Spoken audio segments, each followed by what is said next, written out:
유치원 찬양대 귀한 찬양 감사합니다.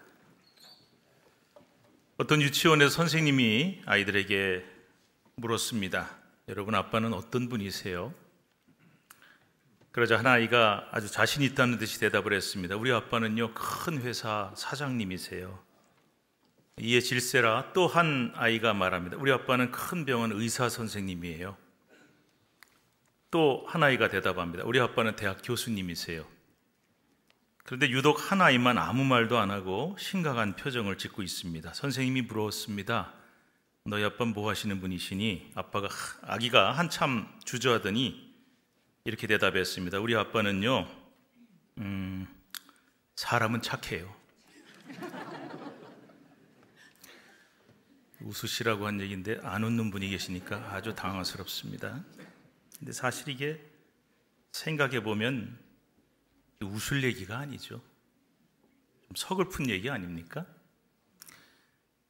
한참 된 얘기인데요. 우리나라에 IMF 한파가 몰아쳐서 오래전이죠. 수많은 사람들이 대량 실업 사태를 맞을 때 나왔던 옛날 얘기입니다. 아마 이 아이도 아빠가 아마 어려움을 좀 당하고 있는 상황이 아니었는가 생각해 보면 좀 서글프지요. 근데 여러분, 이 얘기를 들으면서 어떤 생각이 드셨는지요? 저는 이런 생각이 들었어요. 우리도 마찬가지인데 서울에서 혹은 우리 지역에서 예수 믿는 사람끼리, 교회 다니는 사람끼리 모여서 자기 교회 자랑대회를 한다면 어떨까 생각을 해봤습니다. 어떤 사람은 우리 교회가 서울에서 제일 크다, 한국에서 제일 크다 이렇게 자랑을 하겠죠.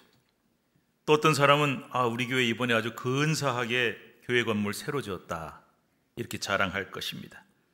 또 어떤 분은 자기 교회 담임 목사를 자랑할지 모르겠습니다. 자, 그러면 우리 신촌교회 성도들은 무엇을 자랑할 수 있을까요? 우리 교회는 그냥 사람들은 착해 이렇게 얘기하시겠습니까? 아니면 목사님은 사람은 착해 이렇게 얘기하시겠습니까?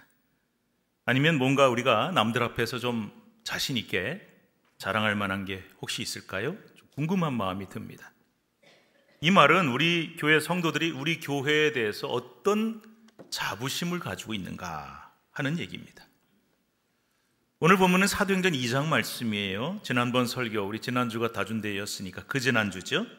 사도행전 2장 말씀 읽으면서 오순절 성령 강림 사건으로 충만한 성령이 임하실 때 예루살렘 초대교회가 탄생하고 부흥했다는 말씀을 드렸는데, 오늘은 그 뒤에 본문을 이어서 그 예루살렘 초대교회가 모든 교회 모델이 되는 교회인데 구체적으로 어떤 특성을 가진 교회였는가, 과연 어떤 것을 자랑할 만한 모범적인 교회였는가를 생각해 보려고 합니다.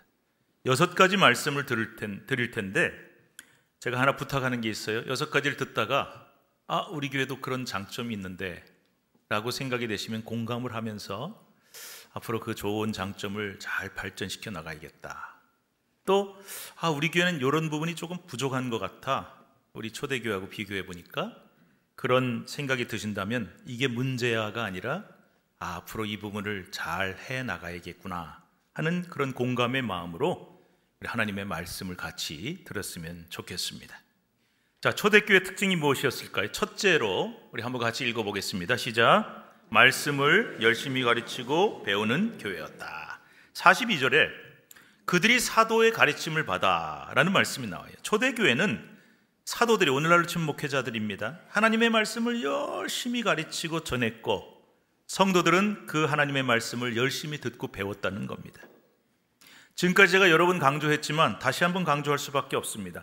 말씀이 기초가 되지 못하면 절대로 교회는 바로 설 수 없습니다.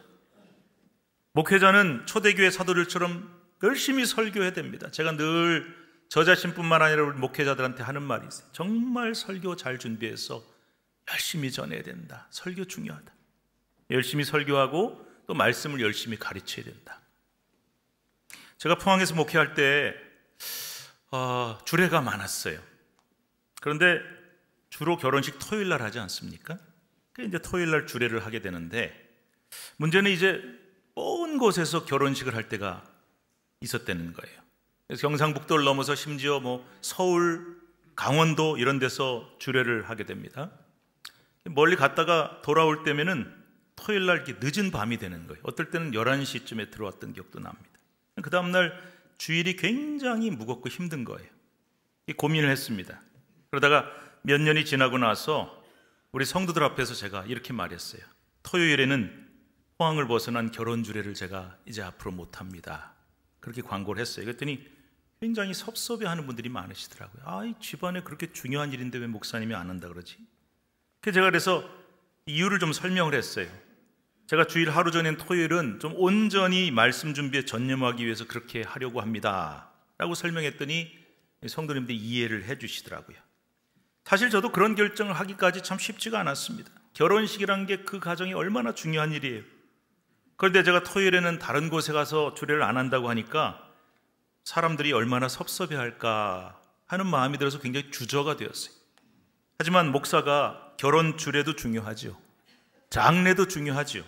신방도 중요하고 다 중요하지만 하나님이 목회자에게 주신 제1의 사명은 설교 하나님 말씀 전하는 거다. 이런 생각이 들면서 제가 결단을 내렸고 성도들이 너그러이 그런 제 마음을 헤아려 주셨던 것이죠. 그래서 저는 이제 토요일에 별다른 일을 하지 않고 설교 준비와 기도로 또 주일을 준비하는데 전념할 수 있게 되었습니다. 참 감사한 일이죠.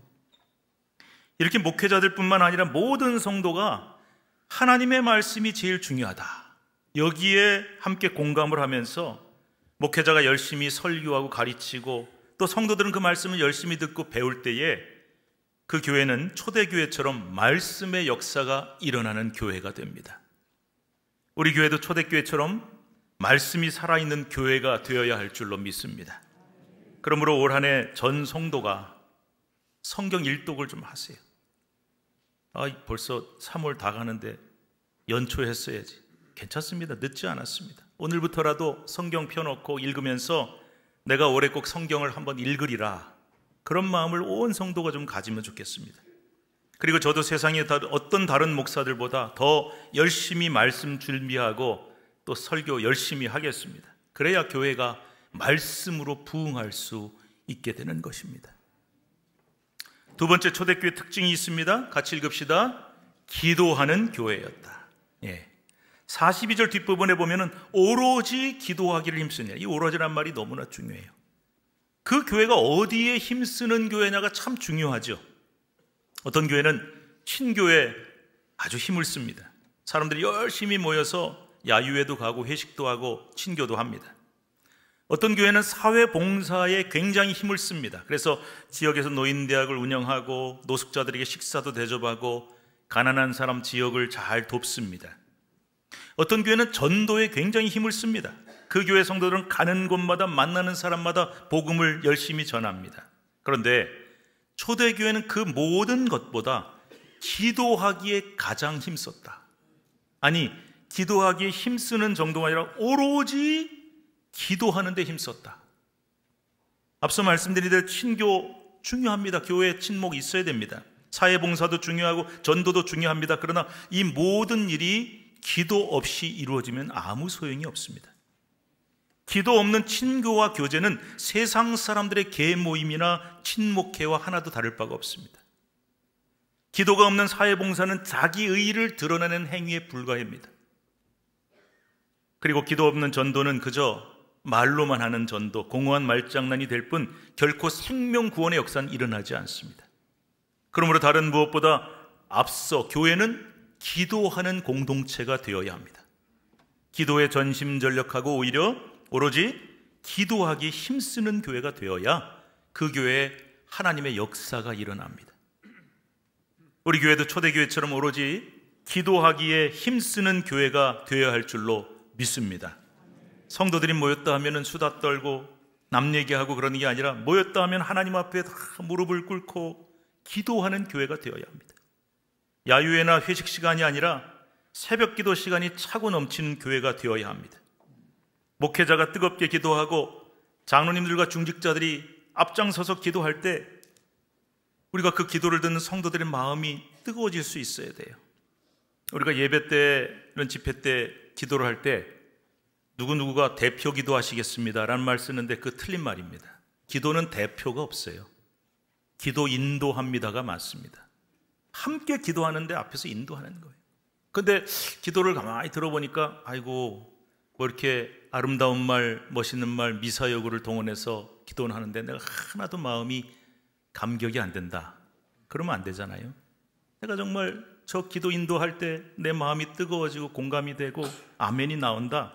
그래서 성도들이 다 마음이 뜨거워지고, 그러니까 그 교회가 불가능해 보이는 일도 기도로 이루어가는 기적을 만드는 교회가 되어야 한다는 것입니다. 성도들이 모여서 합심하고 구하면 무엇이든지 다 이루어 주시는 교회가 되어야 합니다. 우리 요한복음 15장 7절 말씀 함께 읽겠습니다. 시작. 너희가 내 안에 거하고 내 말이 너희 안에 거하면 무엇인지 원하는 대로 구하라. 그리하면 이루리라. 너희가 내 안에, 우리가 주님 안에 거하고 주님의 말씀이 우리 안에 거하면 그 교회는 기도할 때 원하는 대로 다 이루어 주신다고 하셨어요.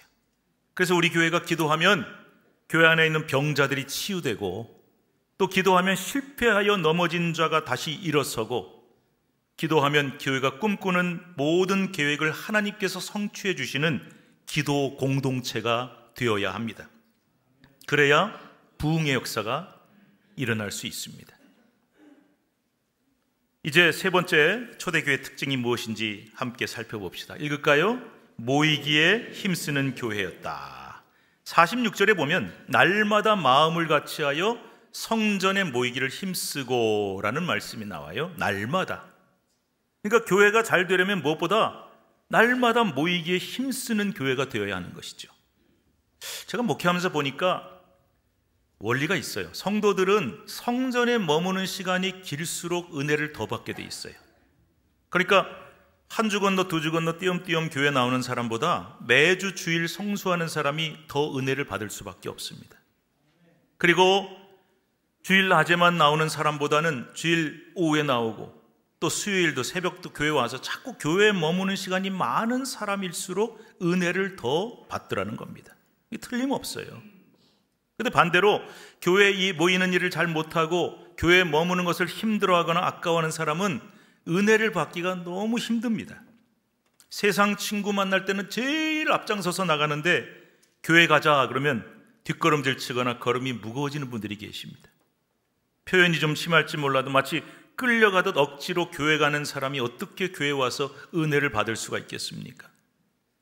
교회 와서도 예배하는 한 시간이 아깝고 지겨워서 연신 시계를 들여다보면서 왜 이렇게 시간이 빨리 안 갈까? 한 시간이 왜 이렇게 빨리 안 갈까? 누가 저한테 그러더라고요. 목사님 지난번에 노래방 갔는데요 60분이 한 시간이 얼마나 빨리 지나간지 몰라요. 그런데 교회에서 예배드리는 한 시간은 왜 이렇게 길게 느껴지는지, 이렇게 생각하는 분들은 은혜를 받을 길이 없어요. 입시생인데 예배는 참석을 해야겠고 또 와서 앉아있다 보니까 자꾸 생각이 드는 게 이 한 시간이고 아까운 시간인데 우리 경쟁자들 이 시간에 문제 하나라도 더 풀 텐데, 이런 아까운 마음이 들면 그 앉아있는 한 시간은 예배가 아닌 헛된 시간 낭비가 되고 말 것입니다. 제가 아는 성도님 중에 이런 분이 계셨어요. 교회 다닌 지는 오래됐는데 솔직히 이분이 이제 은혜를 못 받은 거예요. 그래서 저한테 그러더라고요. 교회 가는 시간이 참 힘들고 지겹고 그 시간이 아까웠다라고 말을 해요. 근데 어느 날 덜컥 이분이 큰 병이 걸렸어요. 우리도 얼마든지 그럴 수 있잖아요. 그러니까 집 밖에 한 발짝도 나갈 수가 없게 된 거예요. 근데 막상 그렇게 되고 보니 제일 가고 싶은 데가 어디냐? 어디였을 것 같아요? 이상하게도 교회를 그렇게 가고 싶더래요. 그렇게 힘들었던 교회인데, 가기 싫었던 교회인데 왜 그러지? 그제야 시편 84편 1절 2절 말씀이 무슨 뜻인지 가슴에 확 와닿더라는 겁니다. 우리 1절 2절 한번 같이 읽어볼까요? 시작. 만군의 여호와여, 주의 장막이 어찌 그리 사랑스러운지요. 내 영혼이 여호와의 궁정을 사모하여 쇠약함이여. 내 마음과 육체가 살아계시는 하나님께 부르짖나이다. 이 시편을 쓴 분은 틀림없이 뭔가 문제가 생겼어요. 큰 병이 걸렸든지 환란이 닥쳐온. 그래서 교회를 가고 싶어도 못 가는 거예요. 얼마나 가슴이 아프고 미어지는지. 근데 이 말씀이 전에는 무슨 말씀인지 몰랐는데 자기가 겪어보니까 마음에 와닿더라는 거예요. 여러분들도 이 말씀이 마음에 어떻게 와닿으시는지요? 성도가 신앙생활 잘하고 은혜 받으려면 우선 교회를 잘 오고 교회를 잘 모여야 됩니다. 우리가 은혜를 받으면요, 교회를 사모하는 마음이 저절로 생겨요. 그래서 자꾸 교회가 가고 싶어요. 그래서 어떤 분이 그런 거예요. 퇴근하는 길에 아마 교회 근처에 사셨나 봐요. 매일 교회 한번 들려보고 싶었대.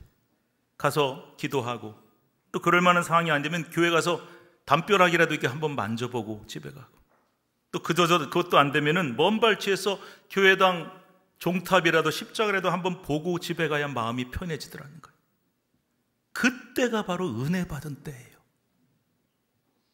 또 이런 성도들이 많아서 교회가 주일뿐만 아니라 수요일, 매일 새벽도 평일도 이런저런 모임으로 시끌벅적하고 교회 모임이 많고 기도회가 많고 예배가 많아야 교회가 사는 겁니다. 주일에는 다 모여서 와글와글한데 평일에는 진짜 쥐 죽은 듯이 조용한 교회가 있어요. 그런데 그런 교회 절대 부흥 못합니다. 우리 교회도 초대교회처럼 성도들이 교회를 사모하고 모이기를 힘쓰고 이런 모임을 통해서 은혜를 체험하고 나누는 역사가 충만히 일어나야 합니다. 그래야 우리 교회가 진정으로 부흥할 수 있습니다. 네 번째 초대교회의 특징이 무엇이었을까요? 같이 읽어봅시다. 나눔과 교제가 있는 교회였다. 42절 보시면요, 서로 교제하고 떡을 떼며 오로지 기도하기를 힘썼다. 46절에도 보면 집에서 떡을 떼며 기쁨과 순전한 마음으로 음식을 먹었다. 그러니까 초대교회는요, 항상 모여서 말씀을, 아까 그랬죠, 말씀 열심히 배우고 기도를 오로지 열심히 하고, 그 다음에는 항상 떡을 떼면서 음식을 나누면서 교제를 했다는 거예요. 여러분, 교회는 반드시 나눔과 교제가 꼭 있어야 합니다. 물론 말씀 듣고 기도한 후에 교제하셔야 됩니다. 앞서 말씀드렸죠? 기도 없이, 말씀 없이 교제만 하면 참된 교제가 될 수 없죠. 그런데 교회가 작을 때는 비교적 이 나눔과 교제가 좀 쉽습니다. 성도 수가 얼마 안 되기 때문에 모든 성도가 서로 다 알아요. 얼굴 알고 이름 알고 그 집 자녀들도 다 알고 어느 집에 밥 숟가락 몇 개 있는지도 다 압니다. 근데 교회가 이게 점점 커지면서 이게 어려워지는 거예요. 교인들끼리 서로 얼굴도 모르고 이름도 모르고 몇 년 가야 이 얘기할 기회도 없고 밥 한번 같이 먹을 일도 없는 경우가 많아지는 겁니다. 제가 전에 목회하던 교회에서 장로님들한테 이런 말씀 드렸어요. 이제 장로님들도 목회자와 똑같은 마음으로 우리 성도들을 좀 살펴주시고 목양의 마음으로 좀 이렇게 인사도 하고 챙겨주세요 했더니 한 장로님이 그렇게 하신 모양이에요. 예배 끝나고 딱 나가는데 모르는 사람을 만났어요. 그래서 인사를 했답니다. 아이고 반갑습니다. 우리 교회 새 가족으로 오셨나 보죠? 그랬더니 그분이 이러시더랍니다. 장로님, 교회 나온 지 5년 됐습니다. 너무 좀 부끄럽고 미안하더래요. 그래서 목사님, 이제 저도 좀 성도들을 좀 알아야 될 것 같습니다. 살펴야 될 것 같습니다. 여러분 한번 지금 주위를 한번 좀 돌아보시겠어요? 앞에 옆에 뒤에 누가 앉았는지 좀 한번 보세요. 얼굴 모르는 분, 이름 모르는 분들 꽤 많지 않습니까? 물론 우리 교회가 처음 오늘 나오신 분도 계실 거예요. 근데 이 중에는 우리 교회 출석한 지 꽤 오래된 분들 계실 거란 말이에요. 근데 나는 저 사람 모른다, 나는 저 사람 전혀 모르겠다, 이러면 이제 문제가 있는 거죠. 그만큼 우리가 관심이 없다는 뜻이고 우리 교회 안에 나눔과 교제가 없다는 증거가 되기 때문에, 그러니까 오늘부터라도 제가 부탁합니다. 모르는 사람 만나시잖아요, 교회 안에서. 그러면 뭐 왔는가 보다 그러지 마시고, 그냥 지나가지 마시고 먼저 가서 인사를 하세요.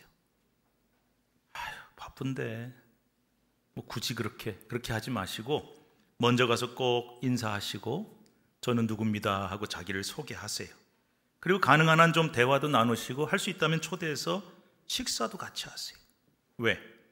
우리가 이 교회를 먼저 나온 것이 특권이 아니라 책임이기 때문입니다. 특권이 아니라 책임이다. 이스라엘 백성들이 하나님의 선택을 먼저 받았어요. 그래서 선민이 되었습니다.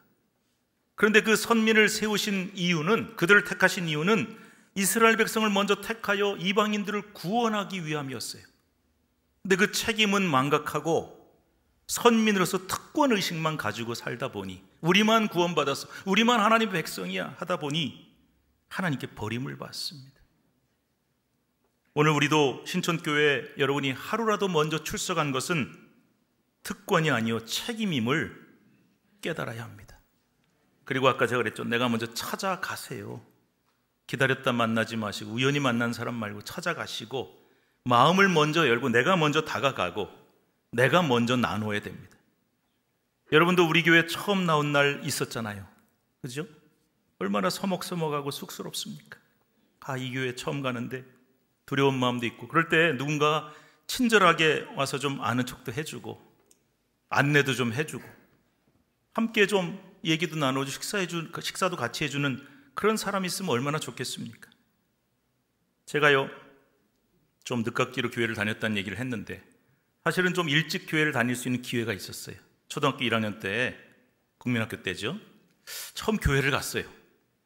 근데 아이들이 아는 척도 안 해요. 자기네끼리 예배 잘 드리고 자기네끼리 웃고 노는 걸 보면서 제가 굳게 결심했습니다. 다시는 교회 안 간다.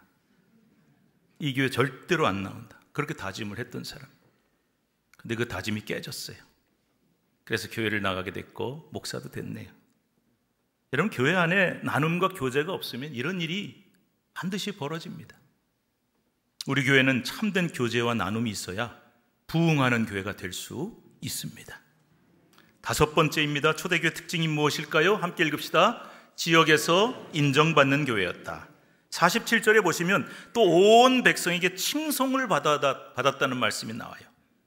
초대교회가 온 백성들에게, 불신자들에게까지 칭찬을 받고 인정을 받는 교회였다는 거죠. 모름지기 좋은 교회는 성도들끼리만이 아닌 그 지역의 안 믿는 불신자들에게도 인정을 받고 칭찬을 받아야 됩니다. 저 교회 좋은 교회다.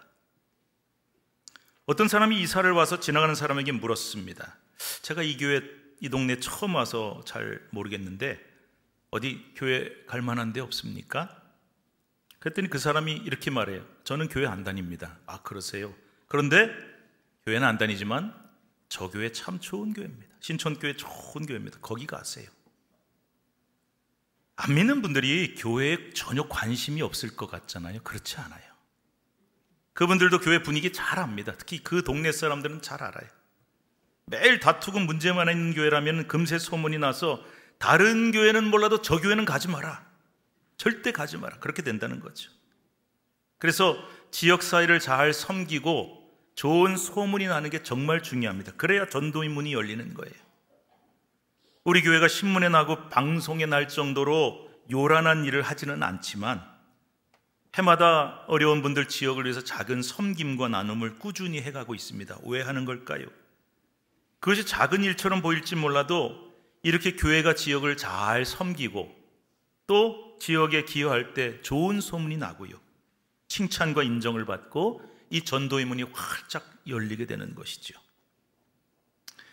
2000년 교회사를 통해서 교회가 세상으로부터 인정과 존경을 받은 때도 있었습니다만 그보다는 박해와 미움을 받았던 시절이 훨씬 길었습니다.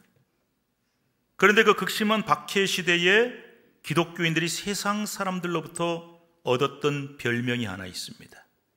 바로 헬라어로 파라볼라노이라고 하는 별명입니다. 이 별명이 뭐냐? 왜 이런 별명이 붙었냐? 2번에 걸쳐서 이 로마 제국에 덮친 무서운 전염병 때문에, 코로나보다 훨씬 무서운 전염병, 이 치명적인 역병이 도니까 수많은 사람이 죽었어요. 어떤 도시는 인구의 3분의 1이 죽었다고 합니다. 사람이 죽고 가족들끼리도 병이 들면 서로 외면하고 그 병자를 길거리에다 내버리고 방치하고, 그런 일들이 막 일어날 때 예수쟁이들이 전혀 다른 행동을 하는 거예요. 이상하다. 역병에 걸려 죽어가는 수많은 사람들을 위해서 감염의 위험을 무릅쓰고 목숨 걸고 간호를 합니다. 가족들에게조차 버림받은 환자들을 돕고 죽어가는 자들에게 먹을 것과 덮을 것과 쉴 자리를 제공해 주었습니다. 기독교가 수많은 사람을 살리는 일을 했죠. 당시 기독교가 로마 제국에서 엄청난 박해를 받고 순교를 당했지만 이 예수쟁이들은 도대체 왜 자기들을 박해한 자들을 오히려 돕고 살릴까? 이상하다. 그래서 그 모습을 지켜본 사람들이 그리스도인들을 뭐라고 불렀냐? 저 예수쟁이들 파라볼라노이다, 즉 위험을 무릅쓰는 자들이다 라고 부르게 되었고, 수많은 사람들이 이 기독교의 사랑에 감화되어 예수를 믿게 되었습니다. 교회가 가장 박해받던 시대, 가장 어려웠던 시대에 가장 부흥했던 것이죠. 우리 신천교회가 지역사회의 담을 높이 쌓는 교회가 아니라 그 담을 헐고 문을 열고 나가서 희생과 헌신으로 그들을 섬기는 교회가 되어야 할 줄로 믿습니다. 그래야 우리가 진정으로 부흥할 수 있게 되는 것이죠. 마지막 6번째로 초대교회는 어떤 교회였을까? 읽읍시다. 구원받는 자가 날마다 늘어나는 교회였다. 47절 뒷부분에 보시면은 주께서 구원받는 사람을 날마다 더하게 하시니라고 말씀하고 있어요. 부흥이 일어났다는 건데, 제가 지난번에 말씀드린 것처럼 부흥은 그 교회가 어떤 교회가 되느냐, 얼마나 좋은 교회가 되고 어떤 좋은 체질을 가진 교회냐 이에 달려 있어요. 교회가 바뀌고 교회가 좋은 체질을 가진 교회가 되면은 거기에 자연적으로 따라오는 게 수적인 부흥이 일어나는 거죠.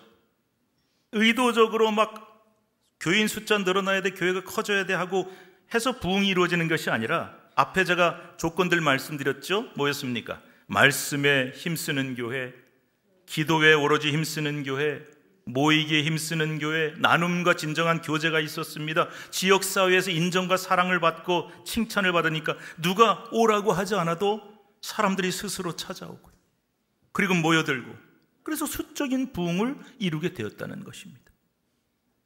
이 부흥이 바로 우리 교회가 이루어야 할 참다운 부흥인 줄로 믿습니다. 인위적으로 되는 것이 아니라 교회가 어떤 교회가 되고 어떤 체질이 되는, 이런 참된 부흥을 이루어서 초대교회처럼 날마다 성장하는 교회, 날마다 믿는 자의 숫자가 늘어나는 교회가 되어야 합니다. 저를 좀 따라해 주시겠습니까? 예. 근데 부탁이 하나 있는데요. 따라 하실 때 그냥 말로만 따라 하지 마시고, 아까 제가 처음 이런 말씀드렸어요.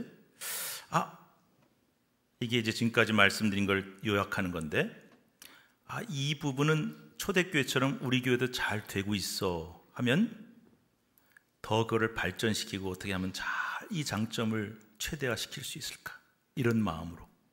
그리고 또 이 부분은 초대교회에 비해서 우리가 좀 잘 안 돼 하면은 이걸 이제 앞으로 내가 열심히 하고 우리 교회가 열심히 해야겠구나, 이런 마음으로 그렇게 따라해 주시면 돼요. 따라해 주세요. 주여, 신천교회가 초대교회 같은 교회 되게 하소서. 따라합시다. 주여, 신천교회가 말씀 충만, 기도 충만한 교회 되게 하소서.